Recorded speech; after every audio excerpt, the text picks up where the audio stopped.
عثمان. الآن دعونا نتعرف على قائمة المرشحين لحلقة هذا الأسبوع من برنامج الرقم واحد، وهم لاعب ريال مدريد إبراهيم دياز، ولاعب أرسنال مارتن أوديغارد، بالإضافة إلى لاعب بايرن ميونخ هاري كين، ولاعب برشلونة رافينيا. المرشح الأول في حلقة اليوم هو لاعب ريال مدريد إبراهيم دياز، وهذه أرقامه التي سجلها في مواجهة أتلتيكو مدريد. النجم المغربي قاد الفريق الملكي للفوز على غريمه أتلتيكو في ديربي مدريد في ذهاب ثمن نهائي دوري أبطال أوروبا بتسجيله هدف الفوز، كما تألق بنسبة دقة عالية من التمريرات بلغت 94%. إذا نبدأ مع الكابتن عثمان القريني بإبراهيم دياز، الذي من بين كل لاعبي ريال مدريد جاء إبراهيم دياز وخطف الأضواء، وحقيقة لقطة جميلة بفرحه بالهدف مع الجماهير، لقطة عناق رائعة مع الجماهير.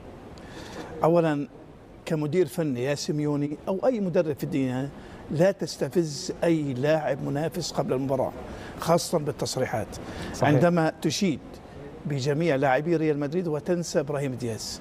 إبراهيم دياز على أرض الملعب ذكرك بأنا موجود، أنا حاضر، أنا الحاسم، أنا الذي أسجل هذا الهدف. قصير القامة مقارنة بالعمالقة في الطول الفارع للاعبي كرة القدم، هو الذي تحكم بالكرة بطريقة ممتازة، هو مركز ثقله لأنه قصير نوعا ما، تحكم بالكرة بين قدميه اليمين والشمال، وكأن الكرة مربوطة بخيط فيه مرونة ورشاقة وخفة. هو صاحب الهدف الحاسم في تلك المباراة يا فراس. عمل أرقام خيالية، بمعنى أنه عمل 76 لمسة في 89 دقيقة لعبهم، منهم 5 لمسات داخل منطقة الجزاء فريق أتلتيكو مدريد العنيد والشرس، من بين 22 لمسة لفريقه. تخيل في الشق الدفاعي من خلال طريقة اللعب اللي لعبها أنشلوتي 4-4-2، هو كان على طرف اليسار من خط الوسط ورودريجو على الطرف اليمين. هو استرد الكرة بهذا المجهود البدني الكبير 6 مرات. هو عمل عدد تمريرات دقيقة 48 تمريرة من أصل 53 تمريرة صحيحة.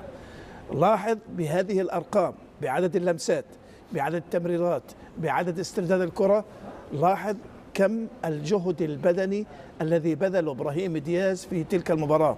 هو أراد أن يقول لأنشلوتي بهذا العمر 21 سنة أنا حاضر وأنا موجود وأنا تحت أمرك في أي واجبات تعطيني إياها، لأنه اللاعب الصغير يا فراس دوما بيكون بين يدي مدربه زي العجينة، بيعملها زي ما بده، بيعملها بتخمير كبير أو بتخمير قليل، بحطها في اليمين تنجح، بحطها في